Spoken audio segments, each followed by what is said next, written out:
तो ये एक क्वेश्चन है जिसका बार बार मुझसे पूछा जा रहा है कि इस तरह का क्वेश्चन आएगा तो इसको कैसे सॉल्व करना है। तो ये एक बहुत ही बेसिक फंडामेंटल सा क्वेश्चन है, बिल्कुल उसी तरह जिस तरह बाकी लॉजिक सर्किट्स बनाते हैं ये भी बिल्कुल वैसे ही बनेगा। तो देखिए इस क्वेश्चन के अंदर ये टेबल दिया हुआ है आपको। इस टेबल के अंदर ये जो पैरामीटर्स दिए हुए हैं ये आपकी इनपुट पैरामीटर्स है। जैसे नॉर्मली आप अगर कभी लॉजिक सर्किट सॉल्व करते हैं तो आप इसी तरह कर रहे होते हैं ना कि एक आपने गेट बनाया और गेट को दो इनपुट्स आ रही है, राइट। ये ऐड गेट है तो एक का नाम ए होता है, एक का नाम बी होता है, राइट। इसी तरह के कुछ सर्किट बनाते होते हैं। तो इधर अब ए और बी की बजाय आपकी इनपुट्स क्या होगी, एस टी और डब्ल्यू होगी। और अब ये सर्किट बनेगा कैसे, इसमें कौन कौन से गेट्स लगेंगे, उसके लिए जो चीज़ इम्पॉर्टेंट है वो ये जो नीचे आपके ये जो क्वेश्चन स्टेटमेंट दी हुई है कि output x will have a value of 1 if any of the following combinations of conditions occur. मतलब x की वैल्यू 1 तब होगी जब ये फॉलोइंग कंडीशंस जो है ये होगी, ओके। और वो कंडीशंस को देखिए आप, उसने क्या कहा हुआ है कि अगर पहली कंडीशन क्या है, ये जो पहला ब्रैकेट जो मैंने सर्किट किया है पहले इसको ऑब्जर्व कर लेते हैं। इसके अंदर वो कह रहा है अगर turbine speed is less than 1000 less than equal to 1000 RPM. तो टेबल से देखें टर्बाइन स्पीड ये हो गई, इसका मतलब पैरामीटर का नाम एस है, और less than equal to 1000 RPM का मतलब क्या है, एस की वैल्यू क्या आ रही है, 0 आ रही है। तो पहली ब्रैकेट जो है उसमें एस इक्वल 0, ठीक है। और उसके बाद उसने ऐड लिखा हुआ है, ऐड और आपको पता है हमारे गेट्स होते हैं, राइट। और इधर क्वेश्चन में भी क्या सेंस बन रही है कि turbine speed should be less than equal to 1000 RPM and at the same time bearing temperature should be greater than 80। Bearing temperature greater than 80 का क्या मतलब हुआ बच्चों, टेबल से अगर आप देखेंगे तो बेयरिंग टेम्परेचर ग्रेटर देन 80 का मतलब ये हुआ कि बेयरिंग टेम्परेचर, राइट, हमारे पैरामीटर का नाम टी है, और ग्रेटर देन 80 का मतलब क्या है कि टी की वैल्यू क्या आ गई, 1 आ गई, राइट। तो टी की वैल्यू 1 आ गई।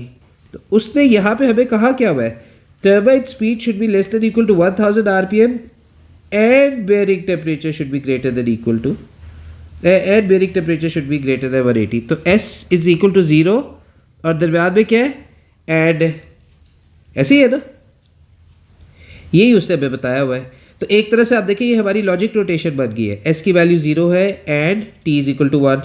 अब हम दूसरा ब्रैकेट सॉल्व करते हैं जो दिया हुआ है यहाँ पे, और अगर आप देखेंगे turbine speed is greater than 1000 RPM, तो उसका मतलब क्या है, एस की वैल्यू क्या होगी, ग्रेटर देन 1000 आरपीएम, एस की वैल्यू 1 होगी। तो जो दूसरा ब्रैकेट है वो एस इज इक्वल टू 1 है। और फिर उसमें भी कहा हुआ है and wind velocity is greater than 120। Wind velocity का मतलब क्या है, ये डब्ल्यू वाला पैरामीटर है। ग्रेटर देन 120 का मतलब क्या है, डब्ल्यू की वैल्यू 1 है, तो डब्ल्यू की वैल्यू 1 है। और उसने हमें क्या कहा हुआ है कि turbine speed should be greater then 1000 RPM and wind velocity should be greater than 120। इसका मतलब है इन दोनों के दरमियान ऐड गेट लगा हुआ है, यही हो गया ना, ऐड, वही मैंने लिख दिया है। अच्छा, और अब ये तीसरे वाला ब्रैकेट सॉल्व कर लेते हैं। तीसरे वाले ब्रैकेट में क्या है, bearing temperature is less than equal to 80। Bearing temperature ये वाला हो गया, पैरामीटर टी हो गया, लेस देन इक्वल टू 80 का मतलब है टी की वैल्यू 0 है, राइट, टी इक्वल 0 एंड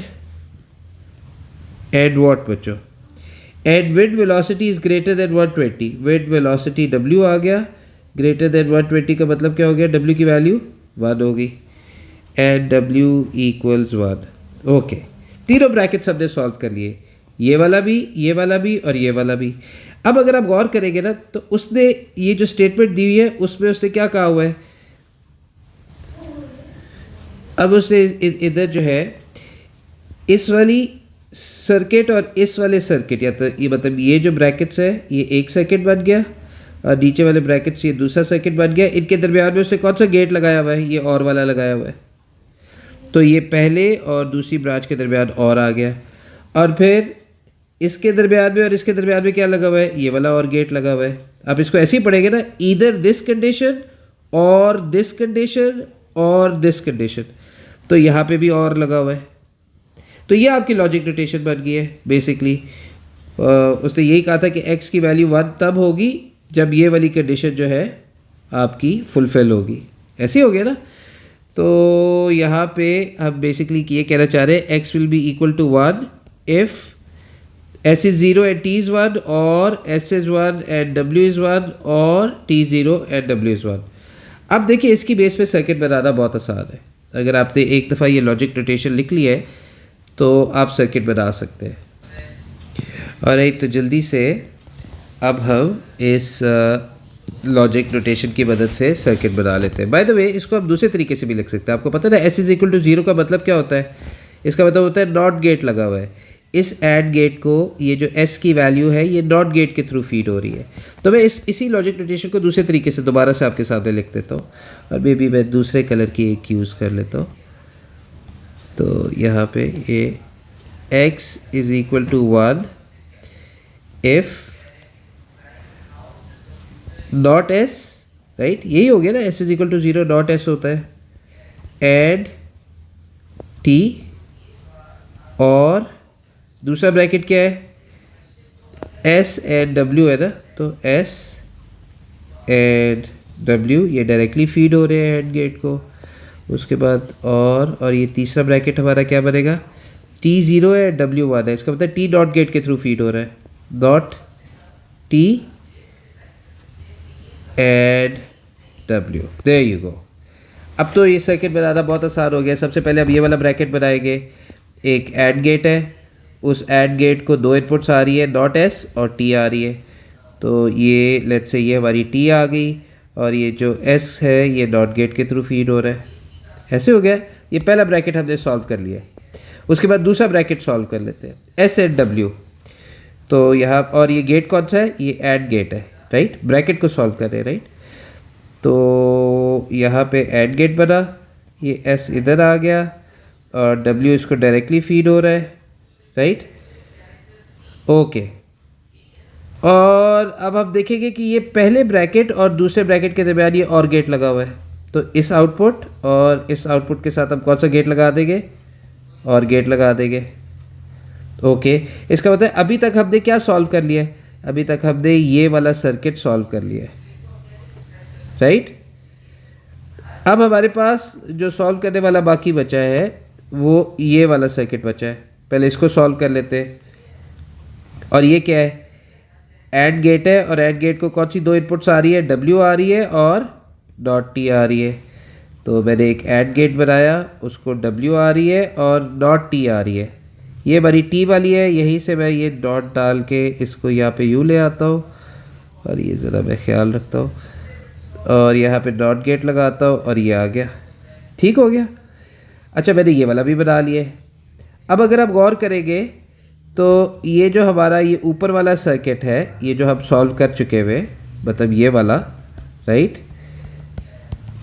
इस सर्किट में, और ये जो नीचे वाली ब्रांच है जो हमने ये बनाई है, राइट, तो ये जो हमने नीचे वाला सर्किट अभी बनाया है, ऊपर वाले सर्किट में और इसके दरम्यान में कौन सा गेट लगा हुआ है बच्चों, इसके दरम्यान में ये वाला और गेट लगा हुआ है, राइट।